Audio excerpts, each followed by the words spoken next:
third letter of John, chapter 1, verse 2, tells us that I pray that you may have good health and that you may live well. Welcome to today's special edition of our show, OBULAMU, with me, Jemima Nabagala Masagazi. Today we are going to have a special show. That is why it is broadcasted the way it is. When we look into the Bible, it reminds us to care and love for each other and also uphold the dignity of everyone. Tonight, we address a matter that deeply affects our communities, and that is HIV/AIDS. While there is too much progress in Uganda today, but we still have so many challenges. These include stigma, lack of awareness, medical challenges, amongst others. So today, I have a special visitor who will be talking about all those challenges and the ways that we can use to curb all the challenges that are faced in the fight against HIV. I talk this with a lot of emotions because all the families and the communities have been affected by HIV. With me today, we are not going to discuss fear or lack of hope, but instead, we are going to discuss hope today at Hope Channel in our special edition at OBULAMU Show. With me, Jemima Nabagala Masagazi, and our special host, Dr. Bangwaho Sikwa, the Executive Director for Adventist AIDS International Ministries, which looks after all the African divisions in the SDA Church. She's going to discuss all the hope that we bring to you at Hope Channel. But remember, before we go any further, I would like to remind you about Hope Channel Uganda. We can find Hope Channel Uganda on all the social platforms, YouTube, TikTok, X, Facebook. That's just a reminder. Plus, one special thing that I always talk about, that is our app. We have a special app. You just go to and you download it. You can find so many different Hope channels, but we concentrate on Hope Channel Uganda, which brings to you all the programs that are available in our country, in our language that you can understand best. I am going to give my visitor a chance to introduce herself more, and we shall delve into today's topic. Dr. Singwa. Thank you very much. Never mind the name. It's a bit of a challenge to say a name you are not used to. I come from Botswana, and our language names may be far from Luganda, which makes it difficult. So the name is Bangwatu. Bangwatu? Never, yes. I am going to try. At the end of the show, I'll be pronouncing it the best way. Yeah. Bangwatu. But then that's a first name. You know, in our culture, people often get called by their surname. So people just call me Dr. Sikwa. If that one is too difficult, go with Dr. Sikwa. Dr. Sikwa, yeah, you can exactly. talk to our viewers.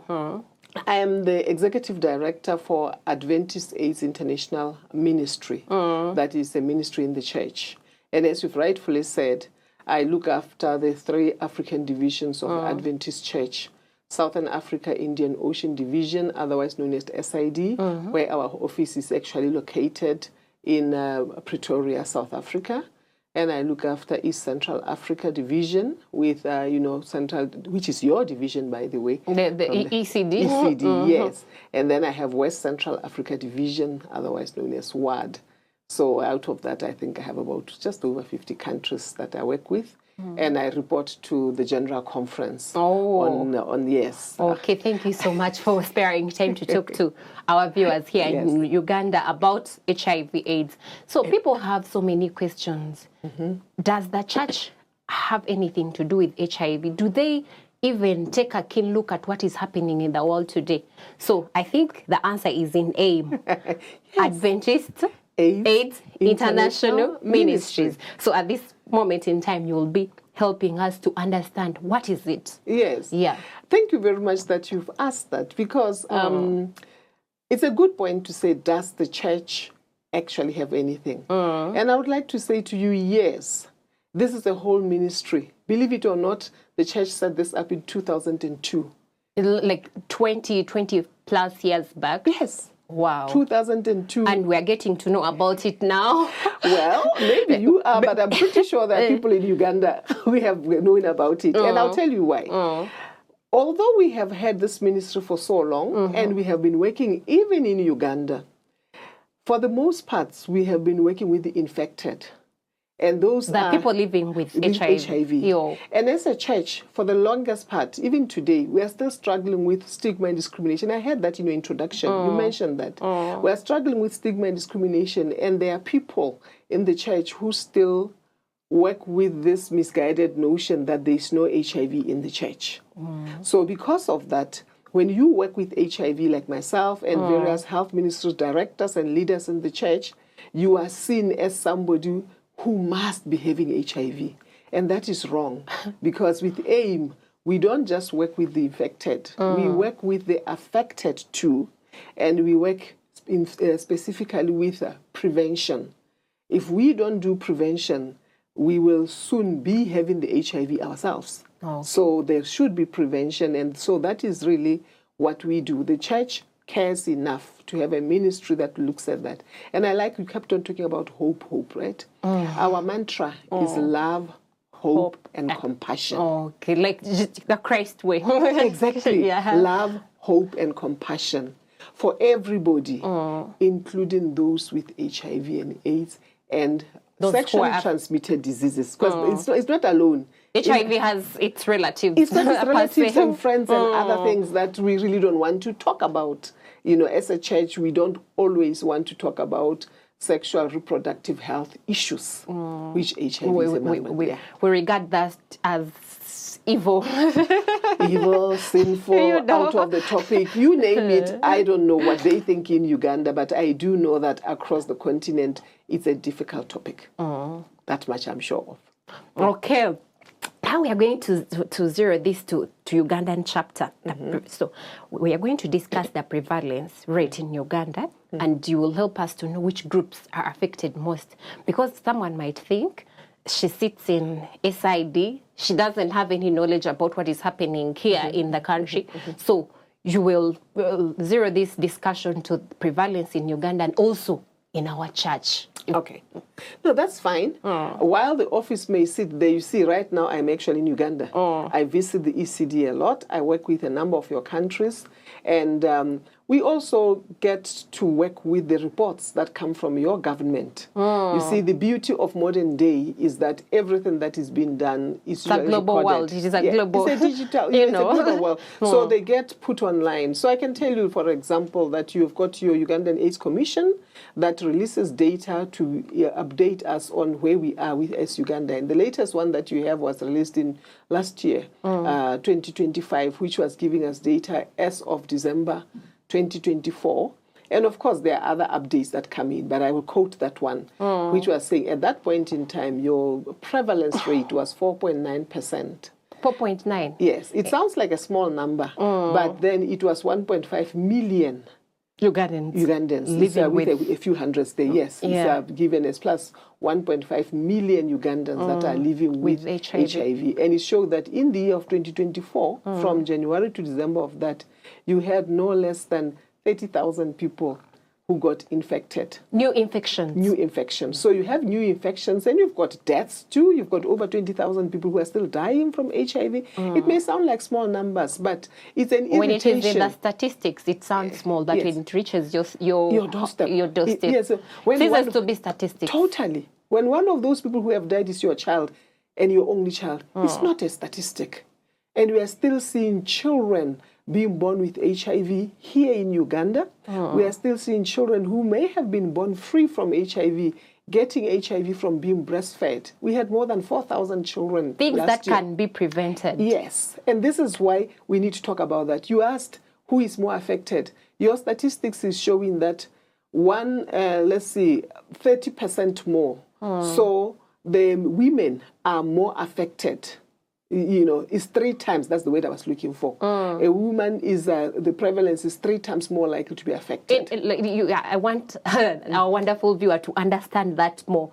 What are you saying that the prevalence in women is 3? It's 3 times higher. So 3 times higher. If I say we've got 1.5 million people living with HIV, out of that, it will be 500,000 will be men, and the other 1 million is women. So there are more women who are affected by HIV and AIDS, and there are more youth, and the young people are more affected.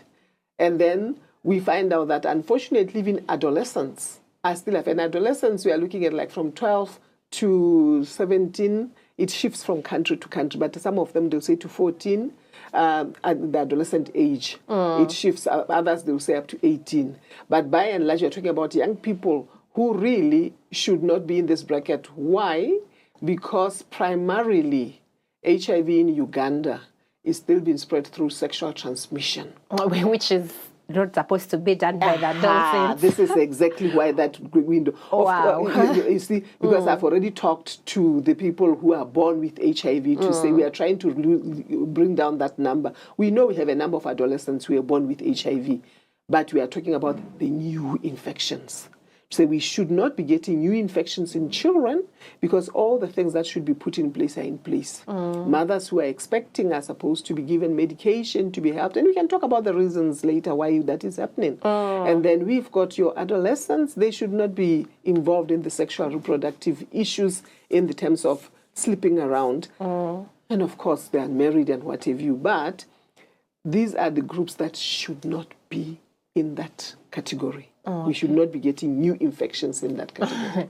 You're emphasizing the word that we shouldn't be getting new infections. We shouldn't get... There is a lot that has been made to create awareness. Despite the fact that there is a lot that has been made over the years to create awareness. Why? Why does this remain a challenge? I think as people who work in the church, we are probably in a very good position to appreciate that. There are many people who have heard many things about God, that we should do this, but brain knowledge does not always translate to action. You see why I'm saying the church? Because in the Adventist church, we talk about health. I know this show of yours is about the health corner. There are many things. A simple one that we talk about is exercise. We know that if you exercise regularly, it will help you with this, that, and the other. You know, you'll stay younger, your body will be better. But how many people truly exercise? I don't know. But you get my point. I do. Yeah. My point is that brain knowledge does not always translate to doing actions. And in the era of HIV, where the challenges around it is about behavior, human behavior. We need to change our behavior change. Is the biggest problem that we have. Why are we having children having sexual relations that are giving them HIV? Why are we having 14-year-olds sexually active? Why are we having the problem that we are having in Uganda? By the way, you have a high problem of teenage pregnancy in Uganda. I agree. Your statistics, you even have a strategy. You can look it up. You have a strategy for Uganda for prevention of child marriage and teenage pregnancies. And that strategy, when you go into that strategic document, it will tell you that you have as much as 30% of births coming out from, from teenage pregnancies. 30% of teenagers are either have given birth or are pregnant. 30% of all teenagers in Uganda. The country. In the country, yes. That's a big number. That's 1 in 3 of the children that are in the teenage. Teenage is anybody under 19.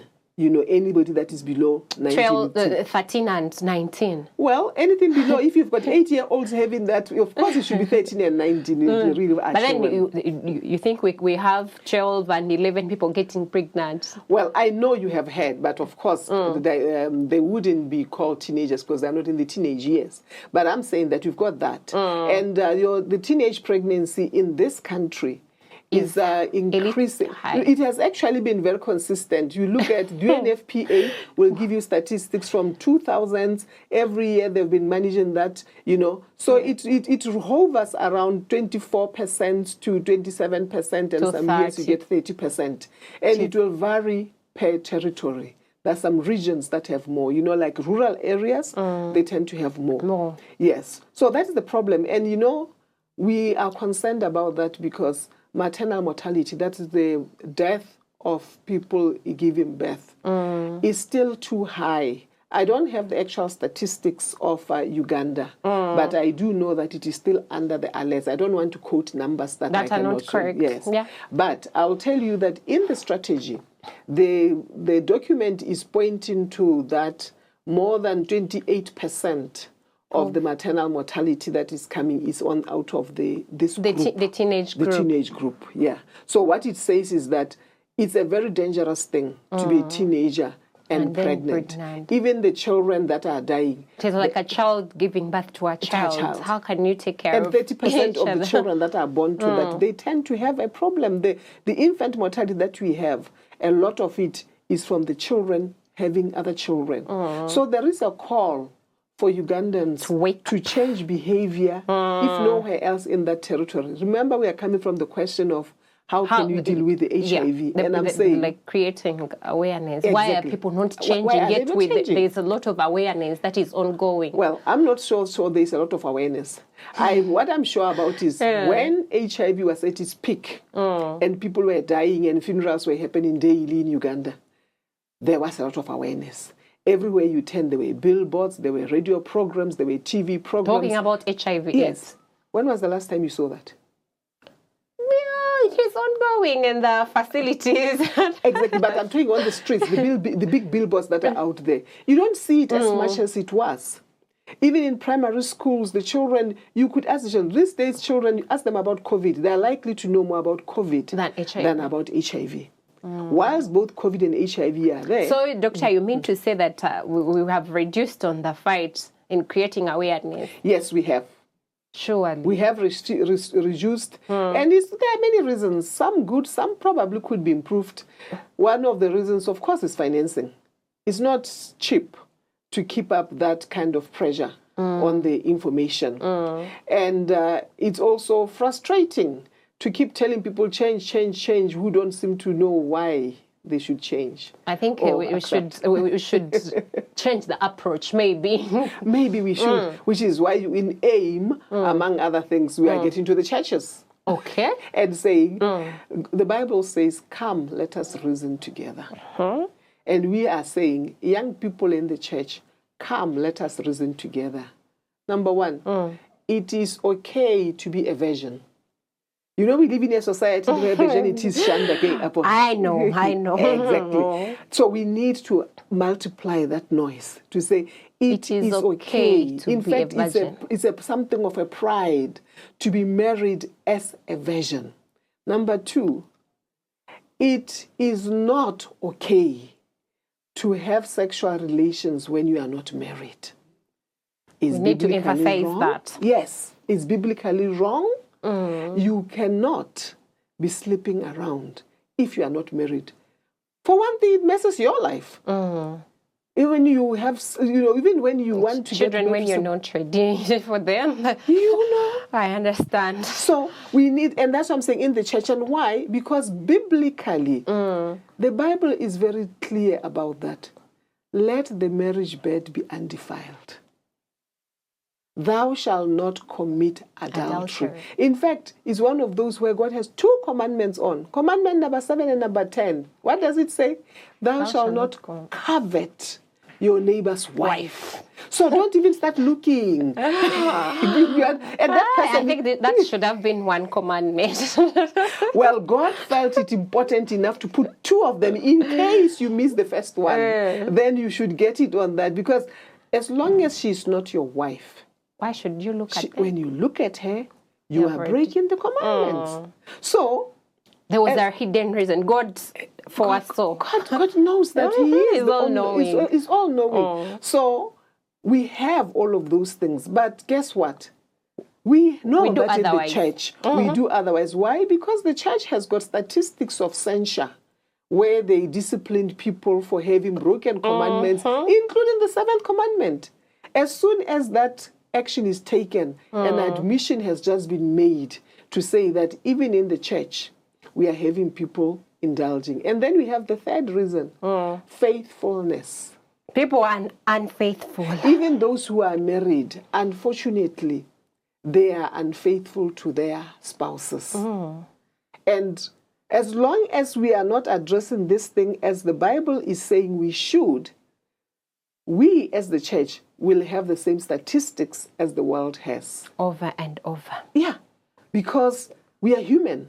We live in a human world. We are subject to the same temptations. We are in the world, but we are not supposed to be of the world. However, we allow our human tendencies to drag us to be of the world. And that's why we're not changing. That's why the numbers stay, if I may answer your question. Thank you so much. We are still on the challenges that have led to the increase of the prevalence despite of course all the efforts that have been put in place. So the biggest challenge, of course, is behavior change. The question would be, what behaviors should we be changing? And I've just talked about relationship behavior, you know. And of course, the lack of listening. The Bible tells us, our parents tell us, any of these children who are sleeping around, they don't do it at home. They don't do it to the knowledge of their parents. They do it when they're hidden or in the absence of their parents. Yes, and I say to our children, anybody who is listening out there, guess what? God can see in the dark. Just in case you didn't know, when you are hiding, when the lights are off and all you can do is feel your way through, He still sees. So if we can just start thinking about that and asking ourselves, who am I? And we do have a campaign that we call the Who Am I? In the AIM, you have a campaign called... we have that campaign. Who am I? Ask yourself, who are you? Whose are you? I'm a child of God. So what am I doing here? you understand? The second point when you should ask yourself on that, it's the issue of the use of alcohol and drugs. In Uganda, you have a huge problem. There are a number of articles that I've read, that I've printed. Some of them, the research just came out 2022, 2023. One of them was showing that in universities in Uganda, between 30 and in some cases as much as 50% of the students indulge in alcohol and beverages. No, they didn't deal with drugs. This particular one was alcohol. Yes. Okay. They're saying they did judge that. And you can go then just get on Google and press the alcohol drinking university Uganda. It is those ones. Up it there. Will come up. And it will tell you between 30 to 50%. It will give you all the statistics where it comes from. And part of the reasons that are happening is that when people are stressed, they think of alcohol as a place to relax. To relieve their stress. But there's a reason why the Bible says do not look at the alcohol or at beer. Proverbs 20 verse 1. Exactly. There is a reason because it says that it's sweet when it goes down, but in the end it bites like what? A viper. It says that. And you know the sting of the alcohol, part of it is HIV. Because alcohol has got this thing that it does to your brain. That it lowers your inhibition.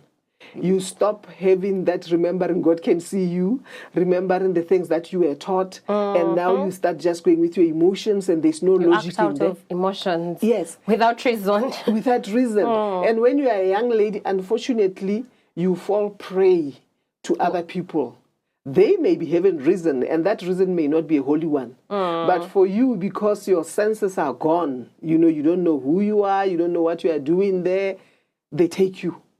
And that is the part of the thing. And we know that a number of the situations where HIV gets rampant is in cases of alcohol and drug related, where people are not reasoning. Now, with the rise of the use of alcohol in Uganda, and the rise of the use of drugs, we have got a number of challenges. Now, there goes HIV, and not just HIV, other sexual transmission infections. Sexually, yeah, yes, I can understand. Yes. So you can see that those are the few I can mention in our short time in terms of... no, we still have all the time in the world. Yes. But at least... And of course, the other one that you can mention is people are being irresponsible. There are people who have HIV who have been given medication and who, if they drank their medication, the virus will be suppressed. Even though they're not cured, it will lower the rate of transmission. But what do? They forget to take their drugs. Exactly. Or they stop taking the medication. For as long as we have got that, then we have a problem. Incidentally, That's one of the challenges that we are having with babies born with HIV. The mother is on ARVs. But she knows that. No, somebody has told them something wrong. The drugs we are taking may harm the baby. Sure. So she stops taking medication. And I want your listeners to understand that that is a mistake. Stick with what your health providers have said. The amount of drugs that is in your system is not even strong enough for the baby. Because if your baby is born with HIV, they will be given their own drug. Think about that. The fact that babies that are born with HIV, even if they're breastfeeding, they're given their own drugs, tells you that the one from the mother is not strong enough to get to the baby. There might be some of it in the breast milk, but it is not strong enough to be harmful for the baby. So please, do take medication. Yes, yes. I am going to take you for a short break, dear wonderful viewer. We are still in our daily OBULAMU show. We shall go for a short break, but stay with us at Hope Channel. We still have so much more for everybody.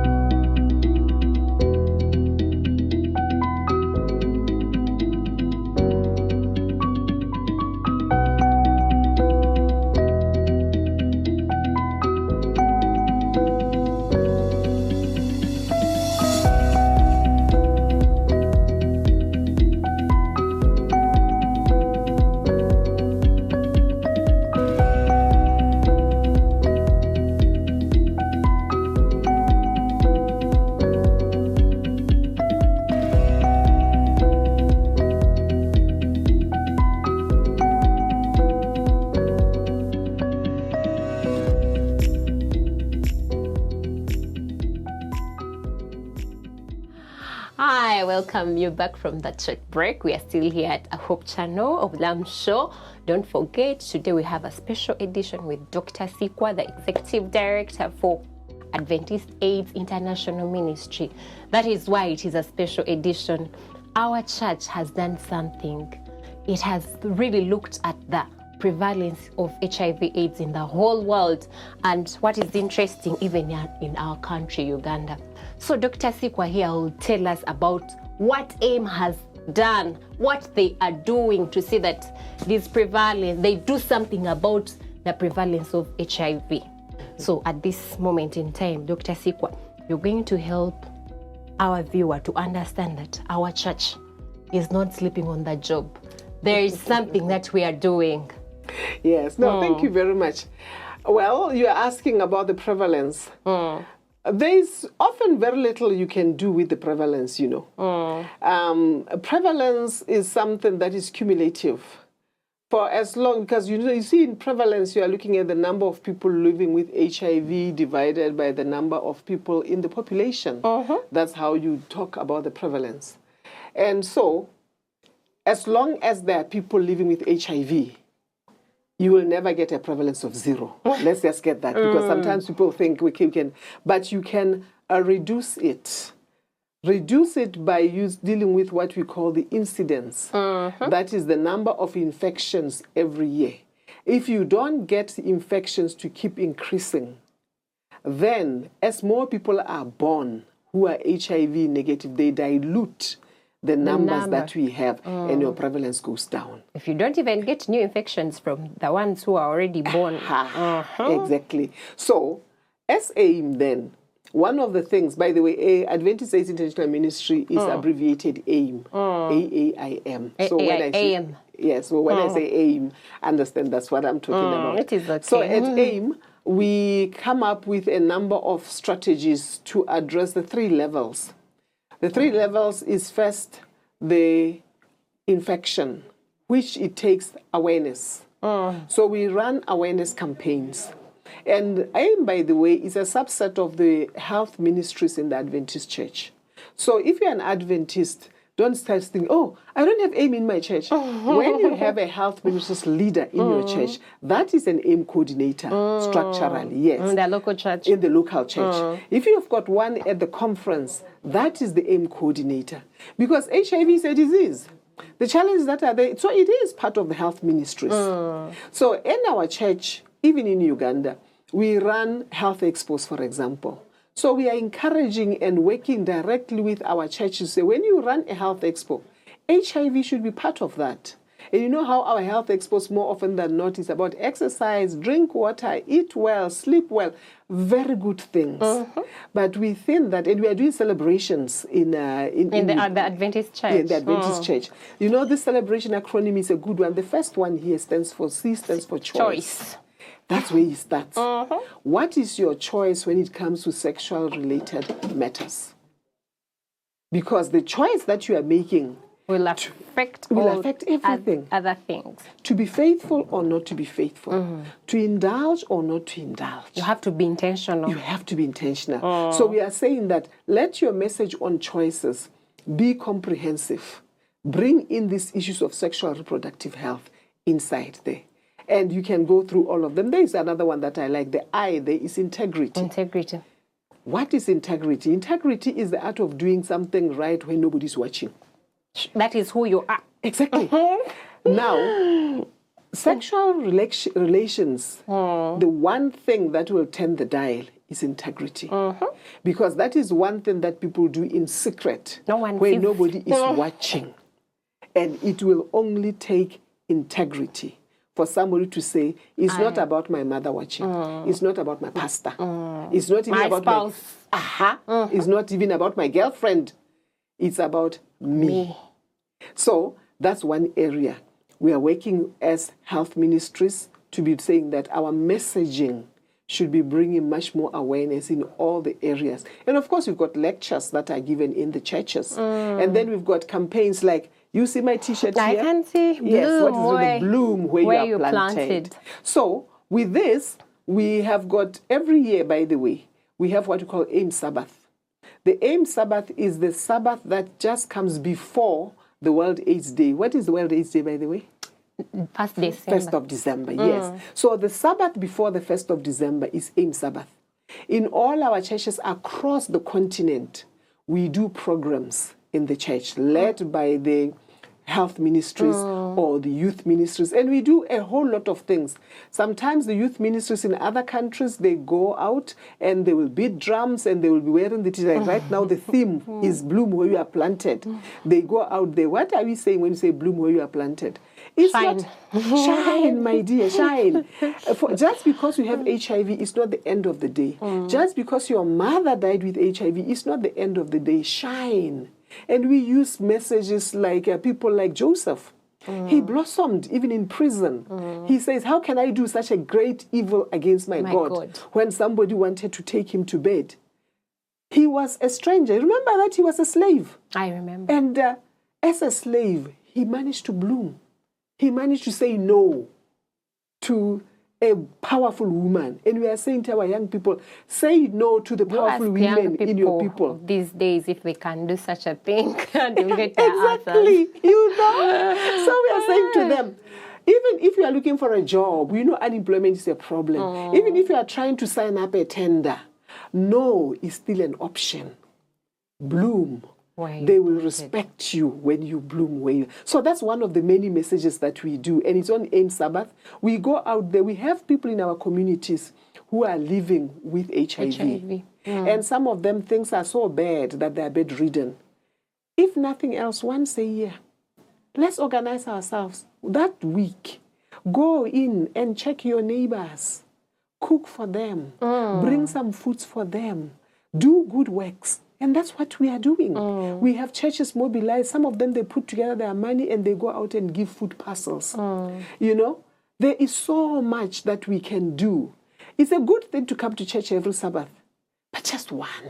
Sacrifice just that one. Out of the 52 Sabbaths, just that one. And you go out. Yes, into the community. Work with the community. So I do get reports from around. Some people, they'll put together, they go and give blankets. Others, they put together some milk and some food. You go out and donate. Some decide that, okay, on Sabbath, we have worship with these people, but on Sunday, we will go out and we will clean up their compounds because we don't usually work on Sabbath. This is beneficial to the people living who are infected and also affected. Those who are affected, because sometimes it's not about the person infected. It's about this old woman who has to look after this young lady. She never goes anywhere. She can get a break. So this is something, and we mobilize our churches to say, churches, theory, can we put theory aside? The love, hope, and compassion is not just from the pulpits. The love, hope, and compassion is God works out there. You know, the spirit of prophecy tells us that God, what did Jesus do? He ministered to those who needed, and then he said, follow me. We cannot say to people, follow me, when we haven't ministered to their needs. They cannot understand the gospel if it is not actions. Yes. And then, of course, we have also got campaigns that are addressing stigma and discrimination. Stigma and discrimination. It is a key challenge. Yes. Starting from the church. You know, stigma and discrimination is killing more people than we can imagine. And part of it is that there are people who don't go to take their medication. They don't go to the clinics. They dare not be seen taking their medication. So, like, how can we help them? How do you help them? Those people who don't want to go to the clinics to take their medications. We have projects. That's another thing that we do. We have projects. Some of them are projects. We call them support groups. In many churches across the continent, Uganda has not really adopted this yet, and we need to adopt this as a country. Yes, as a church in the country, we are trying to help them to say we've got this thing called support groups. You know what a support group is like?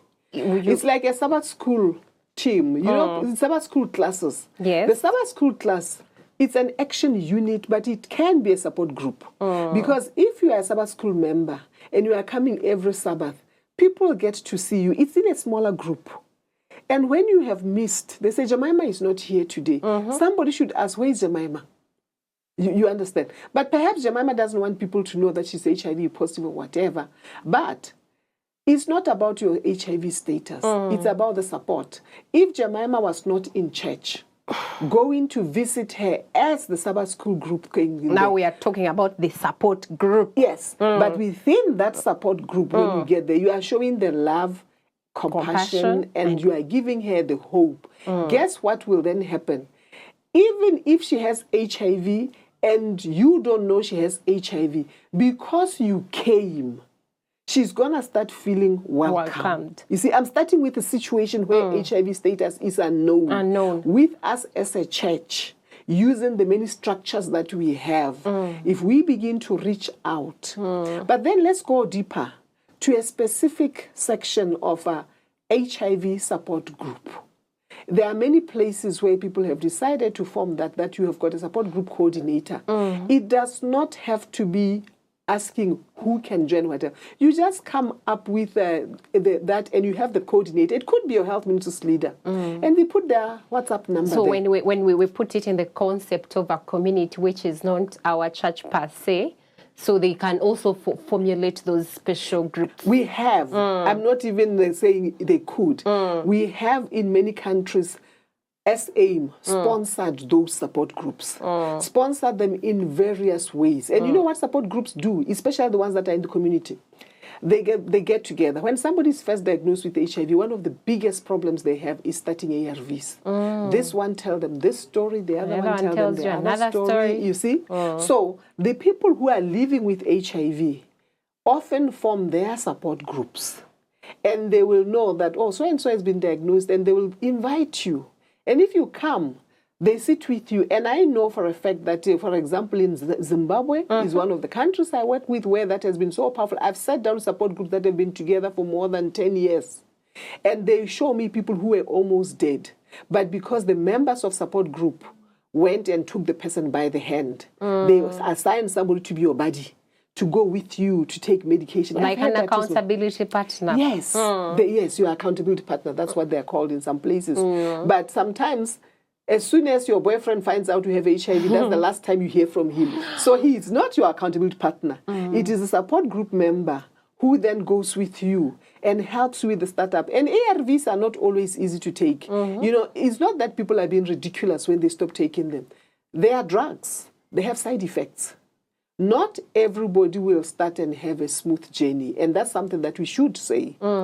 They are good, they will attack the virus, they will deal with the virus, but unfortunately, there are effects that are unwanted. Sometimes somebody is going to be struggling with nausea and vomiting and doesn't want to eat anything. And that you need somebody to say, you know what, it will get better. I also pass through the same. Yeah, exactly. And it does get better. They are transient. After about a week or 2 weeks, they will start going down. For some people, yes, it may take a little longer. And that's just to mention one. But there are many side effects. Different people will have different side effects. Now, if your disease is a secret that you are living with alone, and you are going through this mess, how do you talk? How do you deal with it? The easiest thing is just to stop this thing in your mind that's hurting you, which is the drugs. But if you are a member of a support group, they are able, and we are saying, if churches have support groups, it's even better. Why? Because we came together by virtue of our belief system. If people are just in the community, sometimes when the challenges come, somebody may give them a solution that is not in line with their belief. Oh, you understand? I think we get that difference. Exactly. Because when people are nice, everybody is nice, and they can support you. They do support. But every now and then, when it's you about are challenged, sometimes the belief, what you believe in, what works for you. Yeah. Maybe for you it's a prayer. But the people who are in support group, they don't believe in prayer, and you are shy to pray with them. But when you pray, your soul feels so much better. But now these people, when you say, can we pray together? It doesn't work for them. Sometimes you are fortunate when you are in support group with people also from the communities, you could teach them to pray and you could all pray. But sometimes it works the other way around. They will tell you, that nonsense, I tried that, it doesn't work. You see what I'm saying? So I get that difference now. Exactly. So that's why it's important for us to have support groups in the church so that people have that option. We are not saying we should isolate ourselves from the community. We are saying that let there be that option. And more importantly, when we start having support group in the church, remember this is coming from the question of stigma and discrimination. Yeah. We will do one important thing. Accept that church members too have HIV. True. And the next member who goes and is diagnosed with HIV won't run away from the church. Because they've done something that is abnormal. Because there are people who get tested and they are found to have HIV and they are never found in the church again. Why is that so? Because they feel, I will not be accepted. Nobody in that. That's a church of the pure. And now if you have a support group in the church, you are acknowledging that we are still on earth. I'm not encouraging people to do things that will give them HIV. In fact, I want prevention. I want be faithfulness, abstinence. But I am recognizing that. But I believe those things have been talked about more and more. The prevention part of it. Yes. Everyone knows. Yes. But then we need a different approach. What should we do? No. You know, let me tell you something that I hope will help you to appreciate that. Jesus is coming again, isn't he? He's coming again for sure. You said that. He is. For sure. Are we going to tell people, well, he hasn't come since we've been talking about it, now let's have a different approach. Let's not wait for him anymore. No. I think... But let me tell you why I'm saying that. The things we are talking about are biblical. And there is no two-way around it. We will sooner die. Jesus has said that heaven and earth will pass away, but before my law can pass away. So we can help each other with strategies of how to stay, how to obey, but we cannot have disobedience as an alternative. No. You understand? Not. I'm saying that because sometimes when people say, let's try other approaches, it's like saying, well, marriage is a good thing we've always known, but you know what? You people did not have the edges that we have today. After all, to marry, the party, the bride price, whatever, is very expensive. We can just live together. That's trying another approach. I'm saying that approach is not an option. People can make it an option if they want to. Wrong is still wrong because God said so.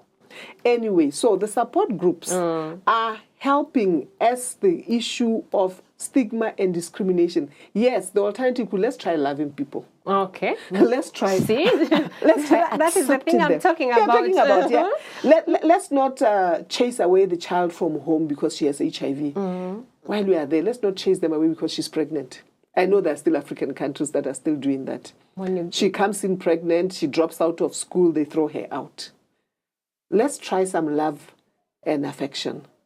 It's not condoning the sin, it's loving the sinner. You know, because parents say, this person has embarrassed us.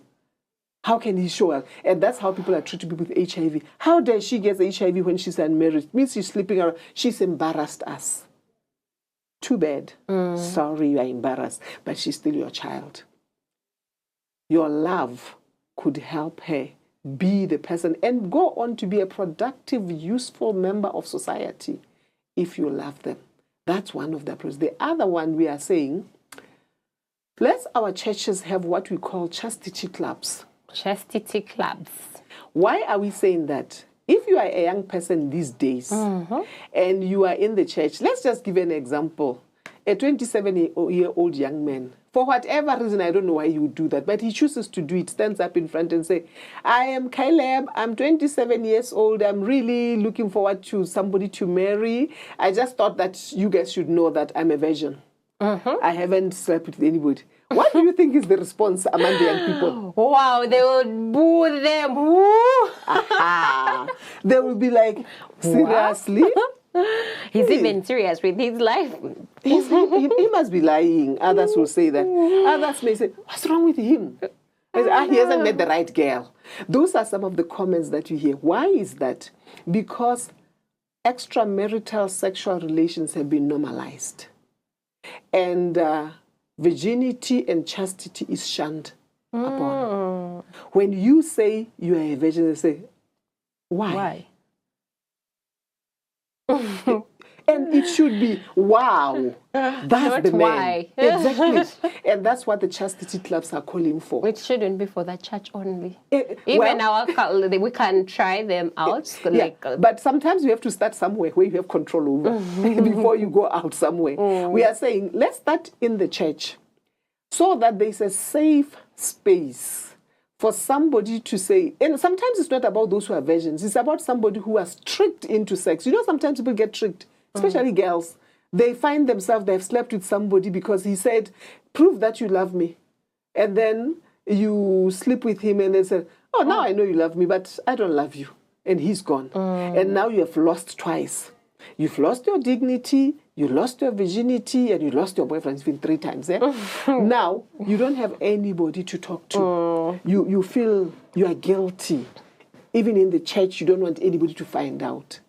But you decide, from now on, none of that. But now you have a problem. There is nobody to hang out with. So you want to say that AIM does that? It has helped to start those clubs? Yes, we help to start chastity clubs. Tomorrow not tomorrow, I don't know, one of these Sabbaths in Uganda here, we are going to be having a church program. The union is going to be pushing this as a program that we are getting there to say, let us have chastity clubs. Even if it's just 2 members, a safe space where this young girl who decides she doesn't want to be sexually active anymore can sit with others and they all agree, we have decided we are not sexually active. You know what I'm saying? And we have decided now we are going to keep ourselves pure. Until marriage. Yes, because if you don't have that, they will fall right back. It's just about being supported. And yes, we do that. AIM also have got other projects. Like which one?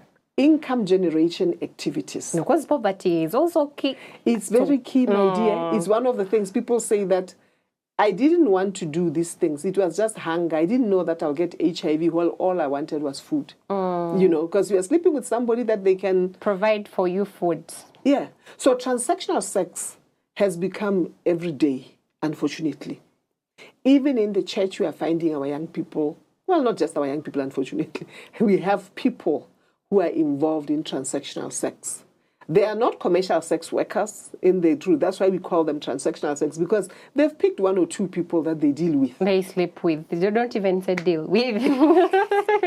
If you call it that, that's fine. It's okay. Yeah. So then, but this is not for love and it's not for marriage, but it is for mutual financial benefit. That is why we call it transactional sex. Benefit. Friends with benefits, with fringe benefits, my dear.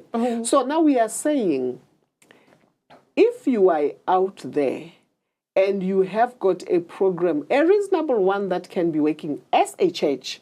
We once tried this with individuals. For the last 20 years, we have been funding people. Some we have given them chicken, some we have helped them to start fields, some we have trained them to make sewing, crafts. The problem is, after a while, the person just disappears and we can't even follow up. You can't trace them. Yes. So now we are trying to work with churches or conferences and say, if you've got a project that can help income generation to empower your people, come to us. You can visit our website and you'll find out. And we have already funded other people. There are others where we have helped them drill a borehole. And because what they were going to do is what? Grow vegetables. And they have employed their young people. They sell their boreholes. Is our time gone? Our time is gone. I can imagine. But this is it. This is AIM, my dear. Let me just, as a closing remark, give people our website. Okay, you can talk to them. You can emphasize in the camera. Okay. If you'd like to know more about AIM and possibly what projects and how you can work with us, even just information, please visit AdventistAIDSInternational.org. AdventistAIDSInternational.org. All in one word. Visit that and you can then be able to find out more information. Okay, you can even say your final word and then we shall call it a day. My final word is that the Bible says, come, let us reason together, says the Lord. Though your sins be as red as scarlet, I'll make them as white as snow. That is one invitation that we should not overlook. It says in Matthew, though your burdens may be heavy, Jesus, I'm paraphrasing, Jesus is the burden lifter. Why am I saying that? I know that somebody is listening and is struggling with the many things we've talked about. Maybe you have HIV. You are not cast out. Come. Maybe you are struggling with alcohol that we talked about. Maybe you are caught in a sexual relation that you know you shouldn't be. Come, let us reason together. Though your sins are red, God can wipe them out. Thank you. Thank you so much, Dr. Sikwa, our dear, wonderful viewer. Today, we shall end it here. Our conversation is about hope, always about hope. We remain OBULAMU show at Hope Channel Uganda. I remain Jemima Nabagala Masagazi.